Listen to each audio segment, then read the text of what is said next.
रामनगरी अयोध्या में स्वामी शंकरानंद महाराज की दिव्य भव्य रूप से कथा आयोजित की गई थी, जिसमें भारी संख्या में श्रद्धालु सम्मिलित हुए।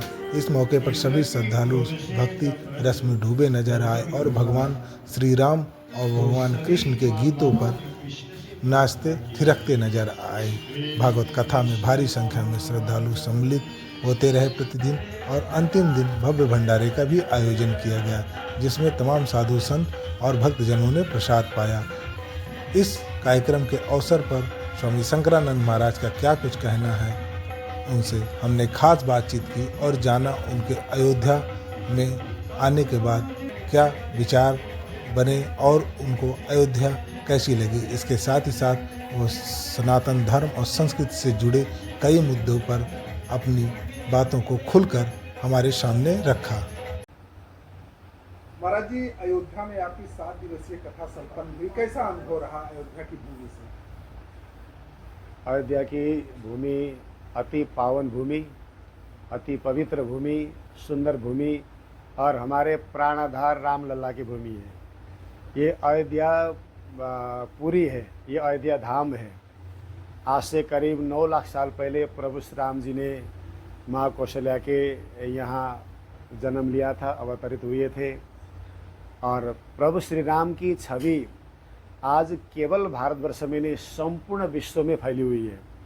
केवल विश्व नहीं, प्रभु श्री राम की छवि तो संपूर्ण सौरमंडल में है। क्यों? प्रभु श्री राम ने हमें परिवार में जीना कैसे चाहिए वो दिया है। प्रभु श्री राम ने मर्यादा कैसी होती है हमें ये चीज़ दी है। देखो, इंसान को जीने के लिए परिवार चाहिए, इंसान को जीने के लिए परिवार का साथ चाहिए, और परिवार में ही रह कर के इंसान आगे बढ़ सकता है। और रामायण जो ग्रंथ है परिवार का ग्रंथ है। रामायण केवल ज्ञान का ग्रंथ नहीं है, रामायण केवल पढ़ने के लिए नहीं है, रामायण उतारने के लिए अपनी जीवनी है। 2 चीज़ को जीवन में हमेशा धारण करना चाहिए, एक रामायण की बात, एक भागवत की बात। प्रभु श्री राम से हम मर्यादा सीखते हैं, श्री कृष्ण से प्रेम सीखते हैं। प्रभु श्री राम की मर्यादा जब हमारे अंदर आ जाती है और श्री कृष्ण का प्रेम जब हमारे अंदर आता है, तो प्रेम और मर्यादा से जब हम पूर्ण होते हैं तो परिवार पूर्ण होता है। प्रेम के नींव में जब हम परिवार को खड़ा करेंगे, मर्यादा के नींव में जब हम परिवार को खड़ा करेंगे, हमें 2 महापुरुष मिलते हैं। कौन? श्री राम और श्री कृष्ण। श्री राम श्री कृष्ण ही हमारे श्वास हैं, श्री राम श्री कृष्ण ही हमारे जीवन के आधार हैं, श्री राम श्री कृष्ण ही परिवार के नींव हैं, श्री राम श्री कृष्ण ही हमारे जीवन को चलाने के लिए रथ हैं। और अवधपुरी तो वैसे भी इतना पवित्र धाम, पवित्र पुरी है, यहाँ आते इतना मन प्रसन्न होता है। एक बहुत बड़ी बात मैं बताना चाहूँगा।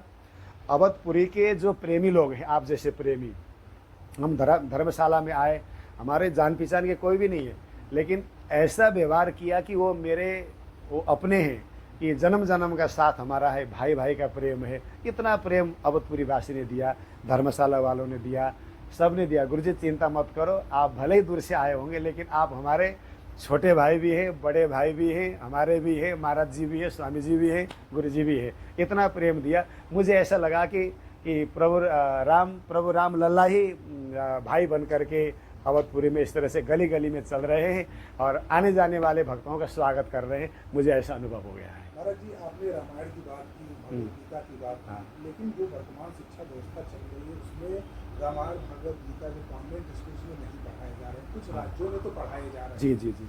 क्या होना चाहिए शिक्षा व्यवस्था जिससे जो हमारी पुरानी संस्कृति थी और जो नया आधुनिक विज्ञान है, दोनों को समावेशित करके एक नए भारत का निर्माण हो। जैसे पहले 16वीं शताब्दी में भारत विश्व गुरु था, उसी की तरीके आगे भी बने अपनी संस्कृतियों के साथ। मैं एक बात कहना चाहूँगा कि हम अभी आधुनिक युग में हैं, तो लोगों के मन में एक लोग, वैसे तो लोग कहते हैं कि बहुत हम आधुनिक युग में जी रहे हैं, बच्चों के लिए बहुत अच्छा संस्कार दे रहे हैं, समाज में बहुत बड़ा ये गलत छवि जा रही है। हमें ऐसे स्कूल में पढ़ाना ही नहीं चाहिए। कॉन्वेंट स्कूल में तो कभी ज़िंदगी में बच्चों को डालना ही नहीं चाहिए, ऐसा स्कूल में कभी डालना ही चाहिए। हमारे देश में पहले उस ज़माने में 9 लाख गुरुकुल चला करते थे, और वहाँ से बड़े बड़े आचार्य निकलते थे, वहाँ से बड़े बड़े वैज्ञानिक निकलते थे, वहाँ से बड़े बड़े साइंटिस्ट निकलते थे, वहाँ से बड़े बड़े ऋषि महर्षि निकलते थे, बड़े बड़े डॉक्टर निकलते थे। आज वो सब समाप्त हो गया। आज भी गुरुकुल पद्धति को छोड़ना नहीं चाहिए। हमें ऐसे स्कूल में बच्चों को पढ़ाना चाहिए जहाँ हम बच्चों को एक संस्कार देते हैं। जो बचपन का जो संस्कार होता है भविष्य तक रहता है, बचपन का संस्कार कभी जा ही नहीं सकता। बचपन से ही बौद्धिक विकास हो, बचपन से ही शारीरिक विकास हो, बचपन से ही आत्मिक विकास हो, आध्यात्मिक विकास हो। देश के प्रति बच्चों के मन में बहुत ज़्यादा समर्पण भावना, सात्विक भावना हो, और राम और कृष्ण की छवि विशेष बच्चों के अंदर होनी चाहिए। और रामायण और कृष्ण की जो लीला है, राम की मर्यादा, रामायण ने, वाल्मीकि रामायण ने, तुलसीकृत रामायण ने, अध्यात्म रामायण ने जो हमें जीवन में दिया, वो हर स्कूल में 10वीं तक 12वीं तक अनिवार्य होना चाहिए, ये मेरा कहना है। महाराज जी, क्या अयोध्या की धरती से संदेश देंगे जो भक्त हैं, जो समाचार पत्र आदि माध्यमों से आपको पढ़ेंगे उनके लिए? अयोध्या की धरती से मैं अपने भक्तों को भी, जो भी मुझे सुनते, उनको एक संदेश देना चाहूँगा कि एक तो अयोध्या की धरती मर्यादा की धरती है, और एक अयोध्या की धरती संविधान की धरती है। अयोध्या की धरती साथ साथ में प्रेम की धरती है। अवधवासी, अवधपुरी वासी रामायण के प्रकांड विद्वान भी हैं यहाँ के। राम की छवि को चारों ओर फैलाते हैं, एक नई नई चीज संदेश दे रहे हैं।